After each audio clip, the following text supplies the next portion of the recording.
bonsoir. Alors moi je vous entends pas, mais j'imagine qu'on vous entend à l'antenne. Sébastien Chenu, 48 ans, un des visages de ce Rassemblement national, nouveau genre, venu de la droite classique. Sondage du jour plutôt favorable à Marine Le Pen, en tout cas elle résiste bien. Rappelons notre cru du jour du sondage de l'IFOP avec Marine Le Pen à 18%, stable et bien placé pour accéder donc au second tour. Quand vous regardez ce sondage, Sébastien Chenu, Dieu sait qu'il y a eu des échecs pendant ces dernières décennies. Est-ce que vous vous dites, cette fois-ci sera la bonne ? Bonsoir monsieur. Oui, ce sondage, il n'est pas mauvais, mais finalement, il succède à toute une série de sondages qui positionnent dorénavant, et nous sommes au mois de février, Marine Le Pen comme l'opposante numéro 1 à Emmanuel Macron. Et nous nous disons que oui, cette fois-ci, ça peut être la bonne pour plusieurs raisons. D'abord, Marine Le Pen est une candidate solide, est une candidate qui a encaissé des échecs, des trahisons, qui a travaillé, et aujourd'hui, elle a cette maturité, je crois, pour conduire les affaires du pays. Et puis surtout, Emmanuel Macron, il a cette fois-ci un bilan sur sa politique, un bilan sur sa personnalité. On l'a vu à l'œuvre, et les Français peuvent juger de qui est Emmanuel Macron, de la façon dont il a conduit les affaires du pays. Et je crois que lorsqu'on compare l'un et l'autre, il n'y a pas photo. Est-ce que ces échecs l'ont blindé ? Vous rappelez vous-même, il y en a eu, on lui ressort toujours le débat raté de 2017. Il y a eu d'autres échecs. Est-ce que ça l'a fortifié d'après vous ? Oui, mais d'ailleurs, vous savez, Marine Le Pen n'a pas cherché à se cacher derrière son petit doigt. Elle a assumé ses responsabilités. Et c'est assez rare, des hommes et des femmes politiques qui assument des responsabilités, qui ne se défaussent pas sur les autres, qui ne se défaussent pas sur les circonstances. Marine Le Pen l'a dit. Et bien entendu, comme d'autres avant elle d'ailleurs, elle est tombée. Et puis elle s'est relevée. Et puis elle a été enterrée combien de fois, Marine Le Pen ? Des centaines de fois. Et les Français la redécouvrent telle qu'elle est probablement, et certainement beaucoup plus solide qu'elle n'était dans le passé. Elle a cette solidité, elle a cette résilience, c'est un mot à la mode, mais qui aujourd'hui, je crois, la construit, la charpente et l'amène à avoir la capacité de diriger le pays, mais aussi de rétablir un lien de confiance avec les Français. Parce que ça aussi, c'est important. Ce lien de confiance, il a été rompu.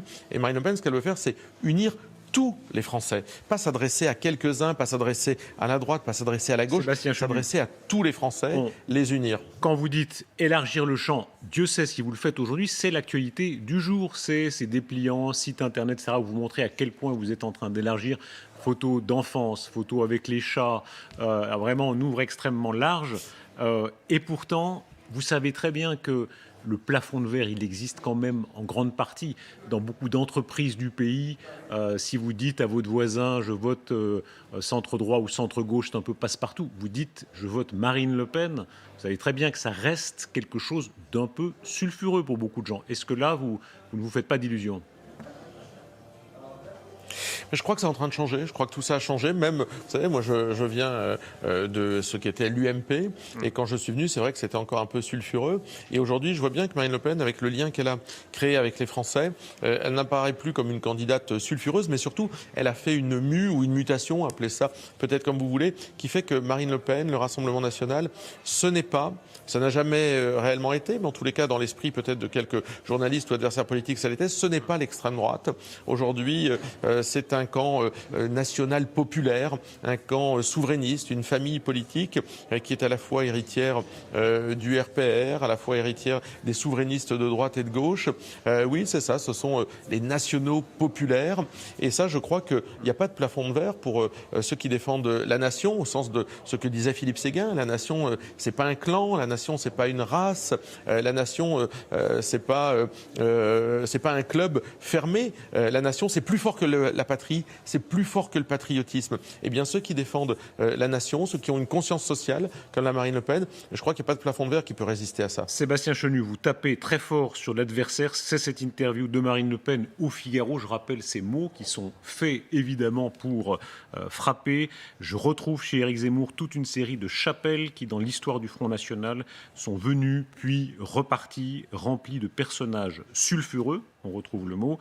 Il y a les catholiques traditionalistes, les païens et quelques nazis. Tout ça ne fait pas une posture présidentielle. Là, vous tirez au lance-flamme. Vous savez, il y a une espèce d'agressivité, d'OPA hostile Dans les d'Éric deux camps, Zemmour, visiblement, là. sur le Rassemblement national. Comment ? Dans les deux camps, visiblement, là. C'est pas embrassons-nous, Folleville. Oui, d'accord, mais enfin, ça veut dire... Non, mais... Vous savez, à un moment, il faut savoir de quoi on parle et ce qu'on veut pour le pays. Éric Zemmour, lui, il le dit d'ailleurs, l'union des droites. Moi, il y a des gens avec qui j'ai pas du tout envie de travailler. Des gens qui sont dans l'entourage d'Éric Zemmour, et j'aurais même tendance à lui dire de faire un peu attention aux gens qui l'accueillent, parce que ces gens-là, ils ont fricoté, tournicoté autour de toutes les partis nationaux français, sont souvent allés dans la marge. Moi, j'ai pas envie de faire l'union des droites, j'ai envie de faire l'union des Français. Donc, Ce sont, pardon, aussi une Sébastien différence Chenu, d'approche pour être qui très est précis, incroyable. ce sont quels milieux que vous désignez quand vous dites ça ?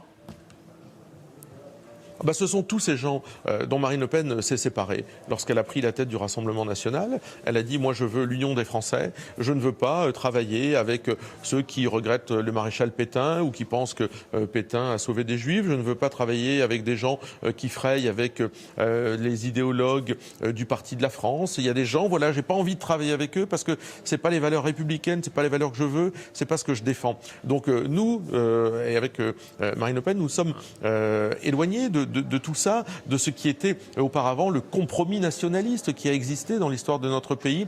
Marine Le Pen, elle veut faire l'union des Français. Est-ce que ça veut dire, pour employer un mot clair, que en l'état de cette candidature, avec la présence de ces gens-là, selon vous, la candidature d'Éric Zemmour est dangereuse ? Mais moi, je ne disqualifie pas les gens comme ça en disant ils sont dangereux ou pas dangereux. Je dis à Éric Zemmour, il devrait faire attention aux gens qui l'entourent. Je dis que ceux qui trahissent Marine Le Pen alors qu'ils ont été élus sur son nom, sur des listes qu'elle a soutenues, sur des listes du Rassemblement national, ne se comportent pas de façon très glorieuse et que ce mercato politique ne renvoie pas une image de la vie politique très intéressante. Moi, je dis que je pense que c'est plus intéressant de dire ce qu'on veut faire soi-même que de critiquer le voisin. Et je dis à Éric Zemmour que ces tentatives de déstabilisation pour tout simplement liquider Marine Le Pen et liquider le Rassemblement national ne sont pas au niveau des enjeux de notre pays. Notre pays est face à des difficultés. On a des solutions pour ça vis-à-vis de l'immigration, sur l'insécurité, sur le pouvoir d'achat. Marine Le Pen a travaillé pendant des années, elle veut unir les Français. Les histoires de boutiques, de gens qui sont passés des uns aux autres, les agressions, les OPA hostiles, les trahisons, les gens qui nous ont quittés hier, qui nous quitteront peut-être demain en plein milieu de campagne, c'est pas très digne tout ça, voilà. Vous allez pouvoir vous réconcilier après ça ? Mais moi, je crois que celui qui pourra battre Emmanuel Macron, en l'occurrence, celle qui pourra le faire, celle qui sera la mieux positionnée, parce que je vous rappelle, cher Darius Rochebain, qu'aujourd'hui, c'est un tournant dans la campagne. Marine Le Pen apparaît devant Valérie Pécresse dans les sondages du second tour comme étant la plus à même de battre Emmanuel Macron. Eh bien, je pense que celui qui pourra loin des 50. battre Emmanuel Macron devra bénéficier. Vous avez raison, ça a évolué, mais la barre des 50 quand même. Atteindre la barre des 50, c'est autre chose. Hein. Mais certes, mais Emmanuel Macron, ça ne vous a pas échappé, ne nous a pas encore dit qu'il était candidat. Donc il y a encore beaucoup de choses qui vont se passer. Mais c'est quand même la première fois d'ailleurs qu'un candidat du Rassemblement national, que Marine Le Pen est devant un candidat des Républicains, de la droite classique, de la droite ancienne, finalement, face à Emmanuel Macron. Sébastien Chenu, et celui qui sera en capacité de défier Emmanuel Macron va devoir rassembler. Sur la réalité profonde de l'électorat en France, qu'est-ce que ça dit, d'après vous? Évidemment, vous espérez que ça ira de l'avant comme ça, mais sociologiquement, sur la réalité notamment de ce qu'on appelait la bourgeoisie, est-ce que vraiment là, ça a changé à ce point en France ? Moi, je crois que, vous savez, Marine Le Pen, c'est une femme de son temps. Elle ne veut pas être surtout otage d'un quelconque groupe de pression. Elle considère, Marine Le Pen, c'est une catholique bon teint, mais qui ne veut pas être otage de dérives, de courants catholiques, elle l'a dit, qui soient fanatisés. C'est une catholique bon teint, c'est une femme d'équilibre. En fait, c'est la candidate des grands équilibres, Marine Le Pen. Elle est favorable à ce que notre pays ne change pas, ne devienne pas autre chose que ce qu'il est. C'est quand même très frappant quand la candidate du Rassemblement national dit je veux pas moi des catholiques traditionnalistes. Dieu sait si c'était une forme d'image de marque même du Front National puis du Rassemblement national. Le catholique tradit, c'était une sorte d'attache. Vous avez rompu avec ça ? Écoutez, moi je crois qu'il ne faut pas positionner ces convictions spirituelles et religieuses avant ses convictions politiques. Et c'est ce que Marine Le Pen dit. Elle ne veut pas être dans la main de gens qui mettent leurs convictions religieuses avant leurs convictions politiques. Bon voilà, une fois qu'on a dit ça, Marine Le Pen c'est une femme de son époque, c'est une femme libre, c'est une femme qui veut unir les Français. Je vous disais, elle, ça n'intéresse pas de sauver la droite, ni de prendre une revanche sur la gauche, elle veut sauver la France. C'est quand même beaucoup plus intéressant, beaucoup plus mobilisateur et puis beaucoup plus urgent face au bilan d'Emmanuel Macron. Votre Éric camarade de Zemmour, parti, Valérie pardon, Pécresse, pour rester ce sont sur ce des thème-là, concurrents. de la conservateur ou non, Julien Audoul, votre camarade de parti, ici même disait « nous ne sommes plus des conservateurs ». Il attaquait les Zemmouriens sur ce point-là. Ça paraît là aussi un changement de culture. Non mais voilà, moi je crois qu'il a raison, nous ne sommes pas des conservateurs au sens anglo-saxon du terme. On ne souhaite pas que les choses ne changent pas, au contraire, on est là pour que les choses changent. On veut reprendre du pouvoir en Europe, on veut reprendre de la souveraineté en Europe, on veut que les Français puissent vivre décemment, y compris lorsqu'ils sont d'ailleurs dans des familles monoparentales, on veut que les retraités qui ont un petit niveau de vie vivent mieux dans notre pays. Oui, il y a des choses à changer, c'est en quoi nous ne sommes pas des conservateurs, nous sommes des gens d'équilibre. En revanche, voyez-vous, nous avons voté contre la PMA. Moi, j'ai voté contre la PMA. Marine Le Pen a voté contre la PMA parce que nous sommes attachés aux grands équilibres qui font notre pays. Nous nous battons en fait, en réalité, contre toutes ces idéologies en isme. Bien sûr, l'islamisme, bien entendu, mais aussi le wokisme. Vous savez, toutes ces conneries qui détruisent notre pays, qui le déconstruisent. Eh bien oui, nous, on est des gens qui nous battons contre ça et qui sommes pour la permanence des grands équilibres. Sébastien Chenu, vous aviez fondé ce mouvement Gay Lib de militants de droite pour les droits notamment des homosexuels. Sur les questions de mœurs, est-ce que la droite a évolué à ce point ? Mais je crois qu'aujourd'hui, personne ne souhaite remettre en cause le mariage pour tous, et tant mieux. Je veux dire, il n'y a pas de raison.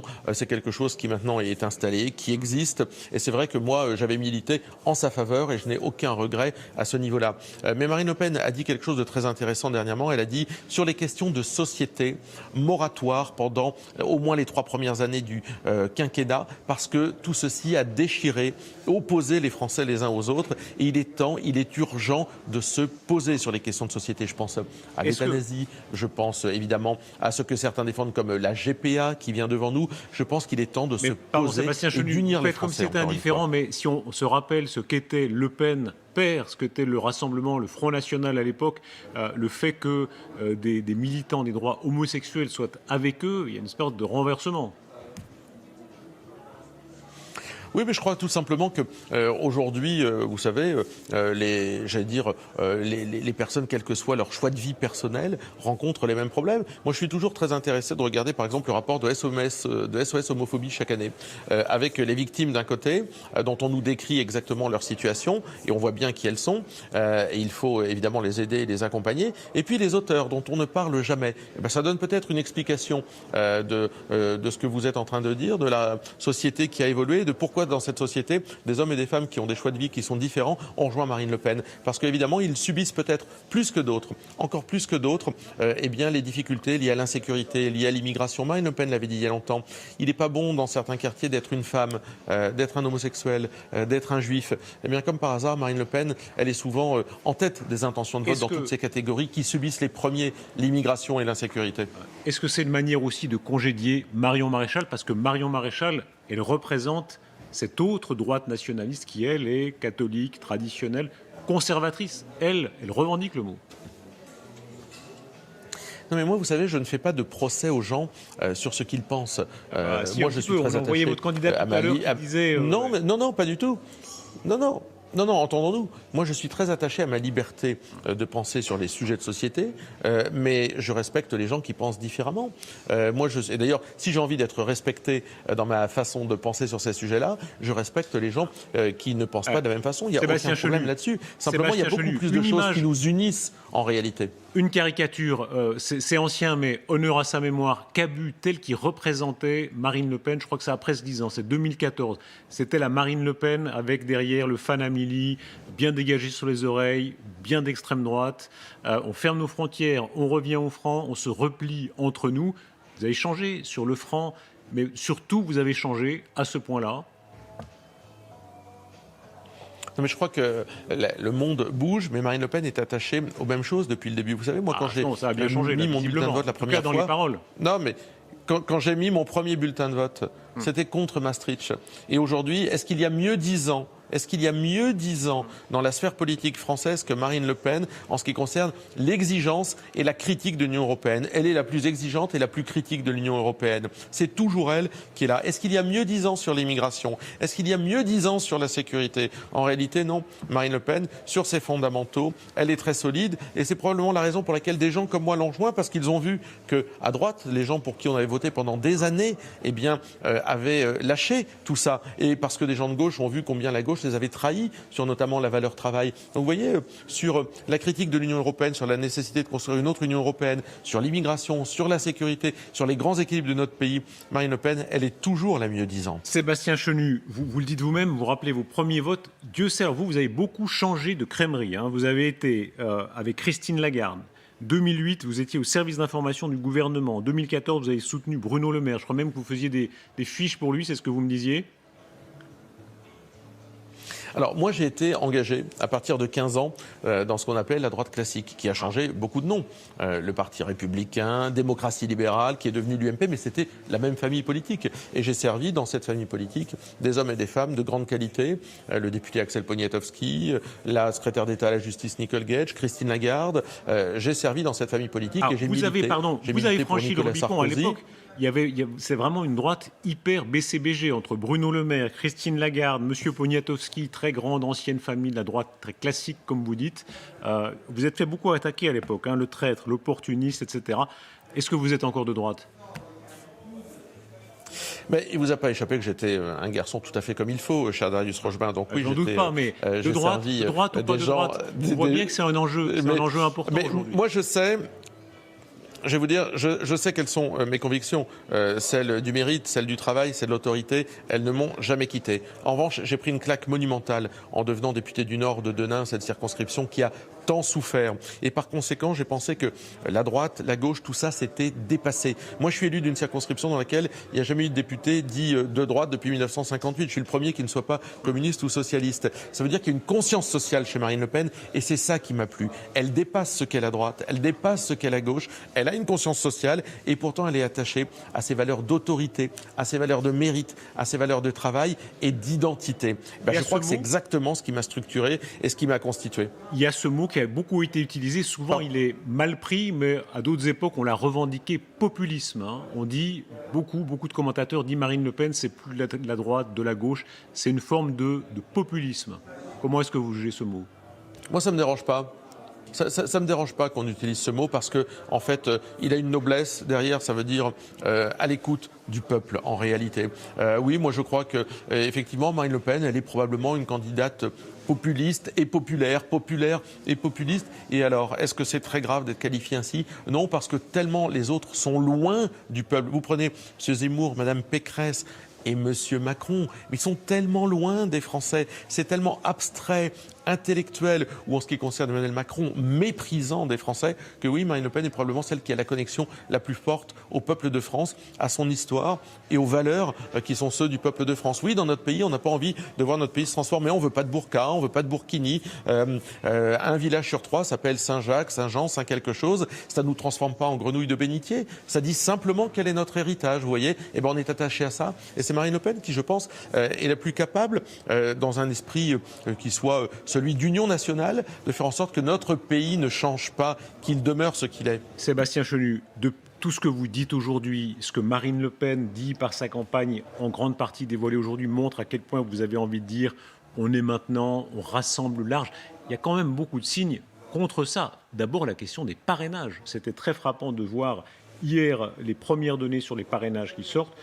Emmanuel Macron, il est en situation, évidemment, il est président de la République, qui est déjà très au-delà des 500 signatures.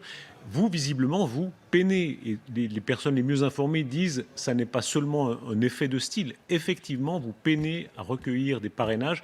Est-ce que ce n'est pas quand même très mauvais signe pour vous? Parce que les maires, ils représentent le peuple. c'est une difficulté que celle de, évidemment, recueillir les parrainages. Alors nous ne sommes pas aidés par d'autres partis.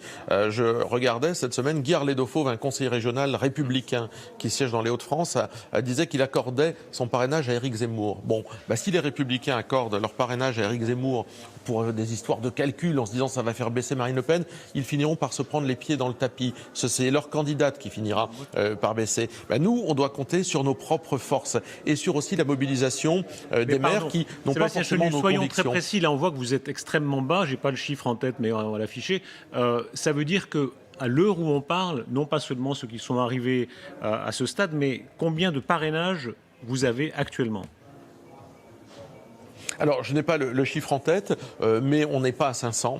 On est encore assez loin de la barre fatidique des 500 et on va avoir besoin que des maires jouent le jeu de la démocratie. C'est-à-dire qu'ils disent, nous parrainons Marine Le Pen parce qu'une élection présidentielle sans Marine Le Pen, vous imaginez ce que ça donnerait. Enfin, je veux dire, ça délégitimerait presque cette élection en elle-même, que la candidate qui est qualifiable pour le second tour ne puisse pas, alors que Nathalie Arthaud et Jean Lassalle vont avoir leur parrainage, ne puissent pas les recueillir. Ça montre qu'il y a quand même un problème. Ça veut dire que vous appelez donc, par conséquent, moi j'en appelle aux maires. Même aux autres partis, on a entendu parfois certains, même aux autres partis à vous aider.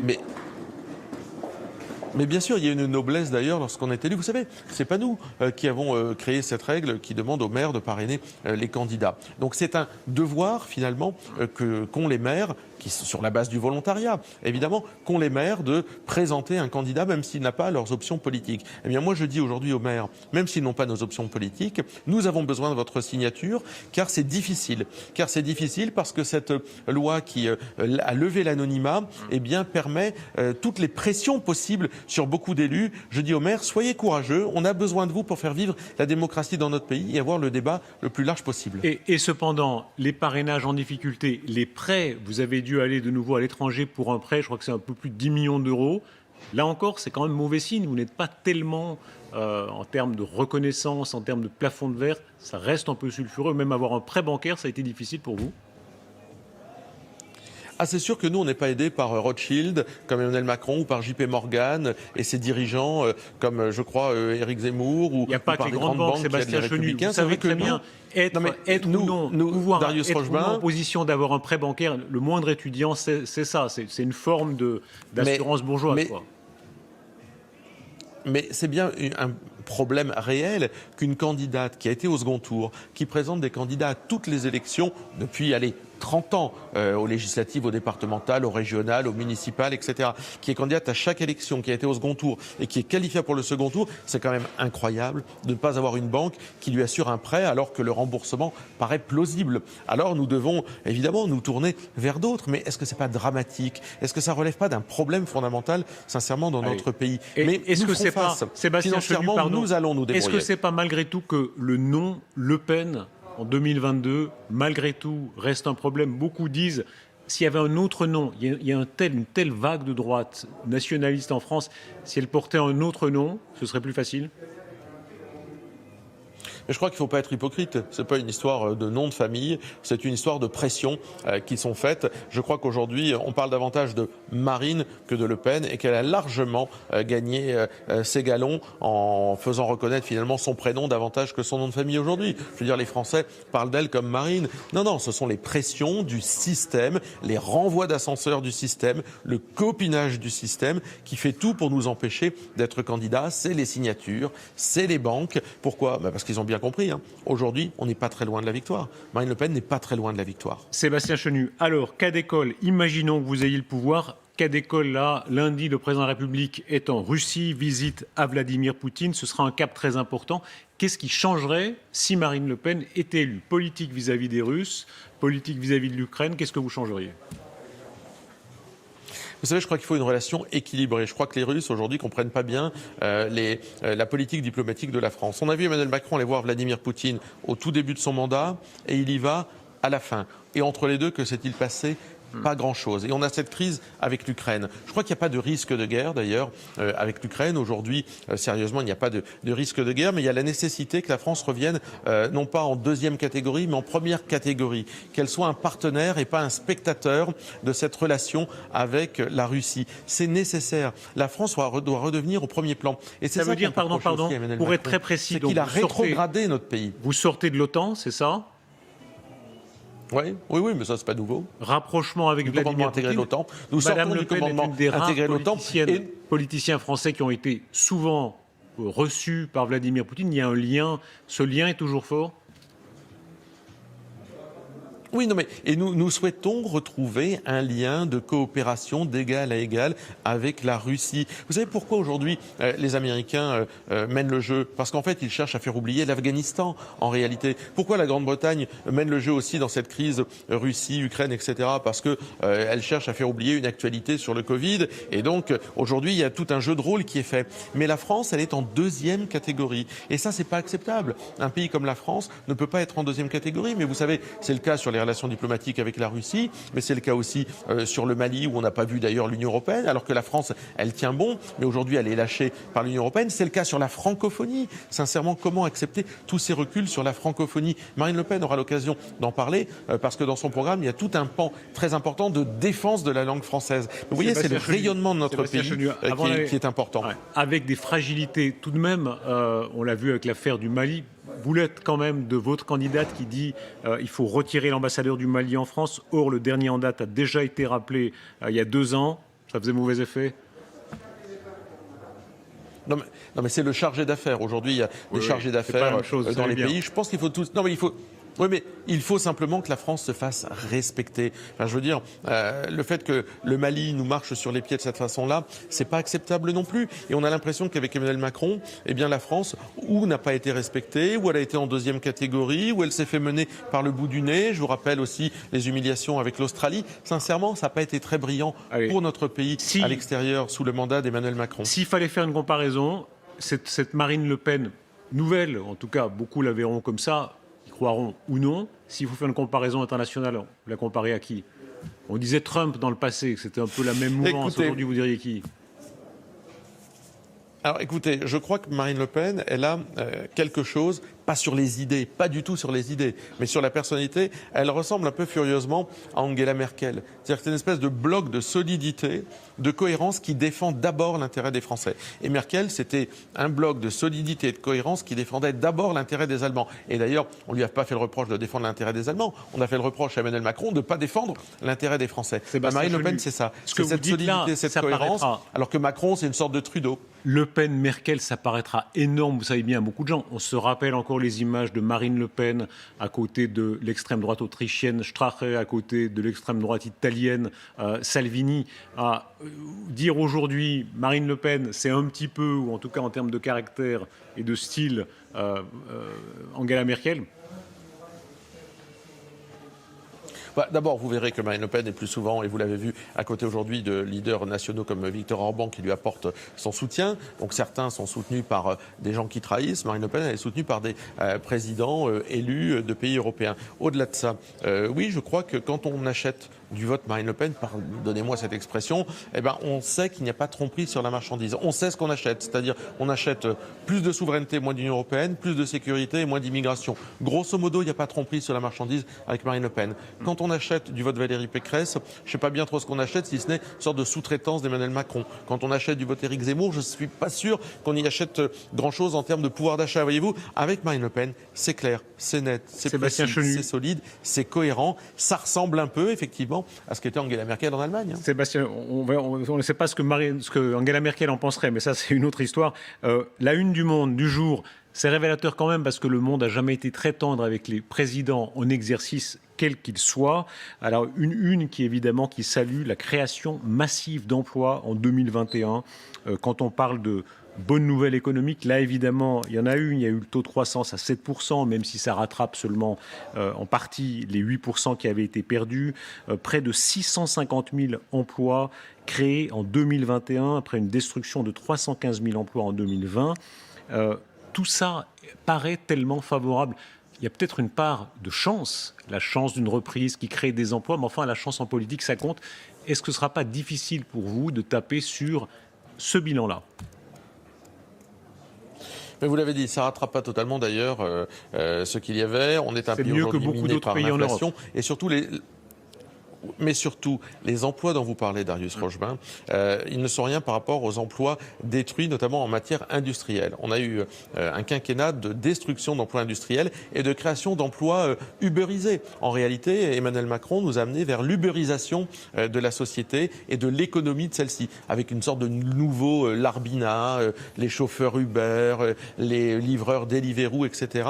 Et en fait, ce sont tous ces emplois qui ne sont pas très solides, qui obligent les gens parfois à en cumuler un ou deux, vers lequel nous amène Emmanuel Macron. Il a anglo-saxisé, je dirais, il a mis à la sauce anglo-saxonne ça, vous savez bien, l'économie française parce que c'est un libéral.